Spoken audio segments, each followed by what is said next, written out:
Welcome to the Madison Miller Podcast, special edition emergency show. There were two things I forgot to talk about on the regular show, but the real reason why I'm doing this emergency show is because we had an unexpected news story today. Media.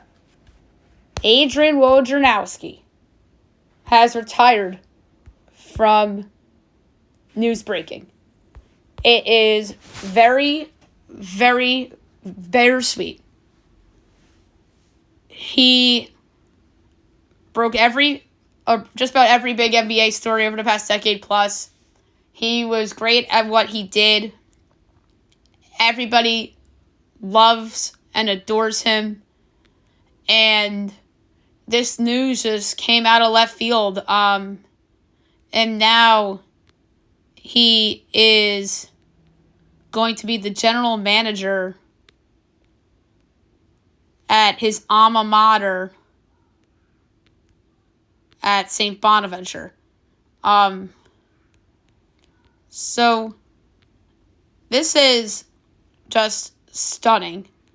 Like I said, to a lot of people. Woj actually came out with the statement this morning. His ad on X is still Woj ESPN, but his bio is Go Bonnies, at Go Bonnies GM, and then Bonnies men's basketball is his background. So Woj broke his news at 10:40 this morning.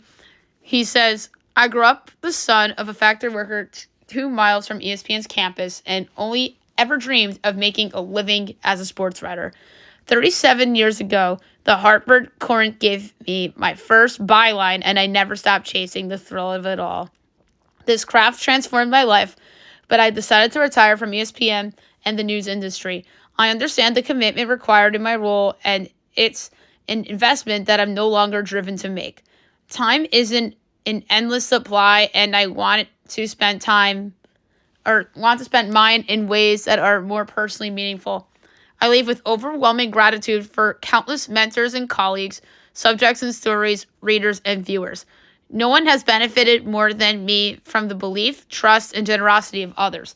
The past 7 years at ESPN have been a particular privilege. I'm appreciative of the company's leadership, especially Jimmy Pitaro and Christina Douglas, for the understanding and acceptance of my decision to make a life change. After all these years reporting on everyone's teams, I'm headed back to my own, which is St. Bonaventure, obviously, as he's going to be their general manager. Very well written by Woj. ESPN came out with a statement with this shocking news.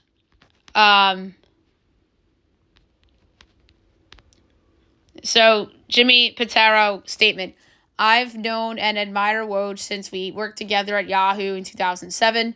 His work ethic is second to none. He's extraordinarily talented and fearless. He has led the industry at ESPN, and his dedication to the craft to fans is legendary. While we will miss his daily output, we completely understand his decision to make a lifestyle change and slow down a bit. We know he will continue to thrive in his next chapter, and he has our collective gratitude and support. That's Jimmy Pitaro. Andrew Marchand of The Athletic said that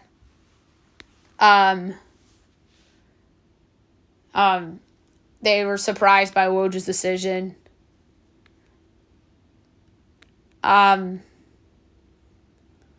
He left a lot of money behind, apparently.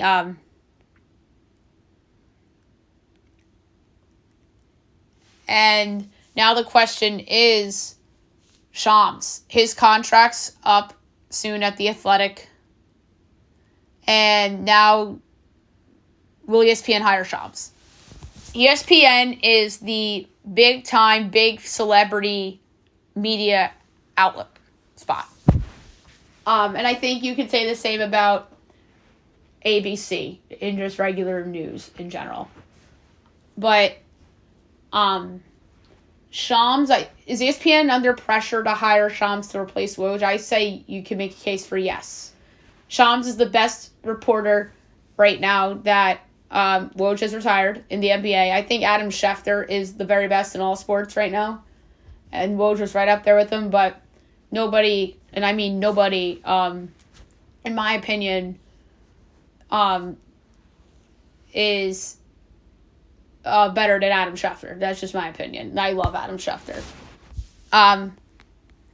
And the Shams thing's very interesting. And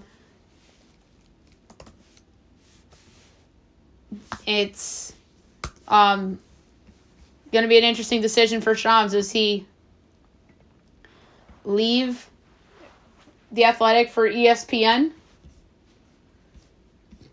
But yeah, it was a very shocking move. Not one person saw this. This is the most shocking media story that I can remember in a really, really long time.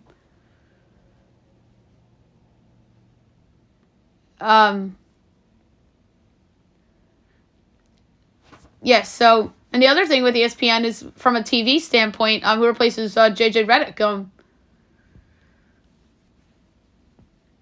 And ESPN is talking about Grant Hill or Richard Jefferson or Tim Legler to be with Mike Breen and Doris Burke. Stealing Grant Hill from TNT would be huge. I like Tim Legler. He's very old school. I just don't think it should be Richard Jefferson. That's all. But Jake Billis was considered for that spot too, but he's a college guy. That'd be weird because of it is still weird today with Kirk Herbstreit calling football. Or calling NFL, but Kirk Herbstreit is more in the know with NFL football than Jay Billis is with NBA basketball. That's just facts. There's a reason Kirk Herbstreit is doing both leagues right now. He's tremendous. So I'm trying to find the, here we go. So, talking about Shams, his contract is currently up, as the Post reported, as ESPN could also reimagine the role, although it has a similar insider-type positions for other sports. If ESPN went the route, it would be a significant change for the network, which would make continuous NBA coverage a central part of its programming, with Woj as a leading presence. So that's what they say about Shams, but I think that I think Shams is going to head the ESPN. That's my little media prediction that I have. I think he is also tremendous at what he does, and he really has broke onto the scenes the past several years with Stadium and now at The Athletic. So Shams Watch to ESPN is on, and I won't be surprised at all if Shams is with ESPN before the start of the season. And he would be great to be right in there with Brian Windhorst and Zach Lowe from an NBA standpoint. From an all-sports standpoint, he's going to be right there with Jeff Passan and Adam Schefter, who are among the very best at what they do in their respective sports. But yeah, this Woj story, like I said, it's a stunner, and I had to do a emergency podcast for Woj only because it's Woj, and he's been really a big factor in the sports world for over a decade now, if not 2 decades.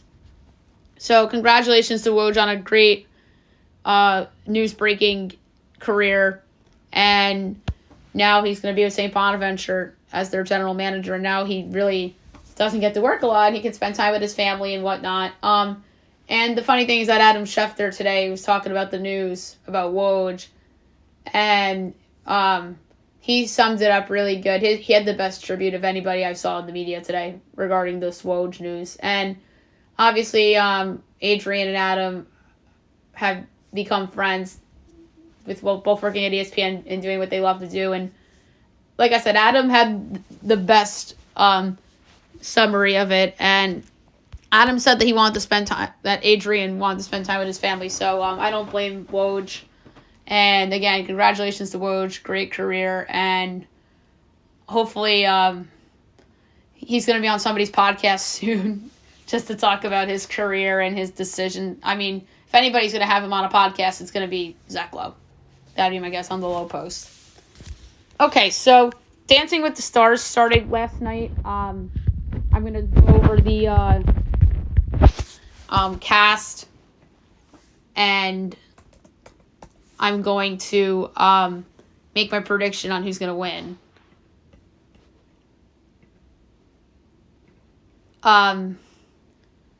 So it's Danny Amendola, the former Patriot and Ram wide receiver, with Whitney Carson. Anna Delvey, the con artist, with Ezra Sosa. The Bachelor's Joey Grisdiri with Jenna Johnson. Dwight Howard's on the show with Daniela Karagak. Chandler Kinney, actress and singer, with Brandon Armstrong. Alana Mayer, the Olympic rugby player, with Alan Burston. Brooks Nader, a model, with Gleb Shavenko. Olympic artistic gymnast Stephen Nadrosik with Riley Arnold. Federa Parks, the reality TV star, with Val Chermakovsky. Eric Roberts, actor, with Britt Stewart. Tori Spelling, the actress, is with Pasha Pashkov. Jen Tran from The Bachelorettes with Sasha Farber. And Reginald Vell Johnson, actor, with Emma Slater. So Alfonso Ribeiro is hosting again with Julianne Hough and then Derek Huff. Carrie-Ann Inaba and Bruno are the judges, obviously. So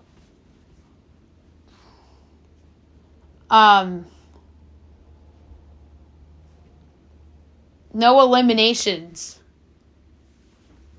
last night, so that is good. We're going to go over the scores and talk about what everybody performed. Joey and Jenna did a Cha-Cha-Cha to Dancing in the Country by Tyler Hubbard. They got a 21. Brooks and Gleb did the Tango to Piece of Me by Britney Spears, 18. Alana and Alan did Cha-Cha-Cha to Man, I Feel Like a Woman by Shania Twain, got an 18. Reginald and Emma, Salsa to Motown Philly by Boyz II Men, 16. Danny and Whitney, the Tango, a bar song, Tipsy by Shabuzi and David Guetta, got a 20. Tori and Pasha did a Foxtrot to Trust Fall by Pink, they got a 17. Jen and Sasha did a Cha-Cha-Cha to Flowers by Miley Cyrus, they got a 19. Chandler and Brandon got the highest score tonight of a 23. They did a Tango to Hot to Go by Chapel Roan. Dwight and Daniela did a salsa to This Is How We Do It by Montreal Jordan, got a 22. Eric and Britt got the lowest score of the show, 15. They did a Cha-Cha-Cha to Old Time Rock and Roll by Bob Seger. So I guess there really wasn't a theme of the week. Eric and Britt, we just did them. Federa and Val, Cha-Cha-Cha, I'm Every Woman by Whitney Houston, they got a 19. Stephen and Riley did the Jive to Don't Stop Me Now by Queen, they got a 21. Anna and Ezra did a Cha-Cha-Cha to Espresso by Sabrina Carpenter, got an 18. Oscars week is next week, and they'll do a double elimination. So I think they're going to do Tuesdays, which makes sense because Monday Night Football is probably... Oh, yes, it has to be because Monday Night Football is on ABC next week. So they're going to be on Tuesday. I'll do my predictions on who goes home and such on Tuesday's show. All right, Survivor premieres tonight. 18 castaways, as it usually is. It is Survivor 47. Like I said, from Fiji. Tonight at 8 o'clock on CBS. Jeff Probst as your host, as usual. So I'm going to talk about the players and the tribes. So Andy Ruda of Brooklyn on the Gada tribe. Anika Dar of LA on the Gada tribe.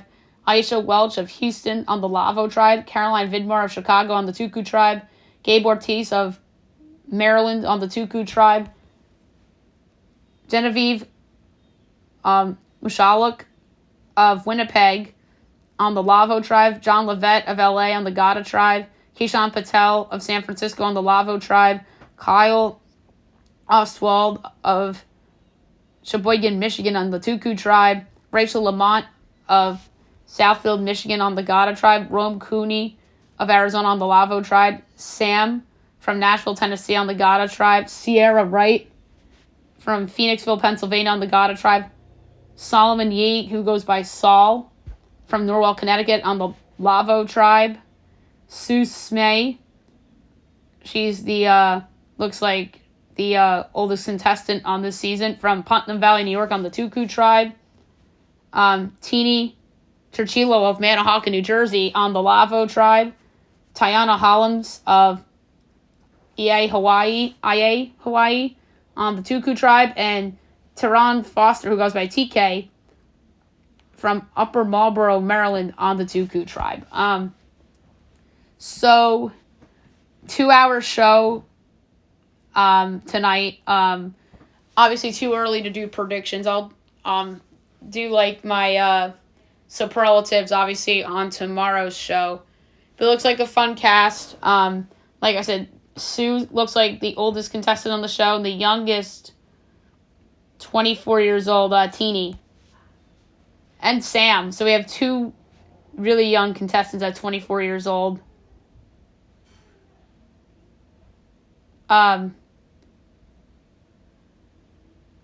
So, notable people. So, Aisha Welch, who's a podcaster on Rob Has a Podcast, which is rap. It's hosted by former contestant Rob Cesarino. So, Aisha has the Rob connection there. And then Sarah Wright won Miss Delaware USA in 2018. And John Lovett from LA is a podcaster, Pod Save America. So those are notable players on this season. And I mentioned this when I did one of the summer shows when I took my month off, how everybody's talking about season 50 and speculating who's going to be on season 50. Let's watch 47, 48, and 49 before we predict who's going to be on 50, okay? I said that already. I'm going to say it again. All right, so looking forward to Survivor tonight, obviously, too. And that's it for the emergency show tonight. And I'll be back for my regular show tomorrow morning with a ton of stuff that I have to get to. All right, see you guys tomorrow, everyone.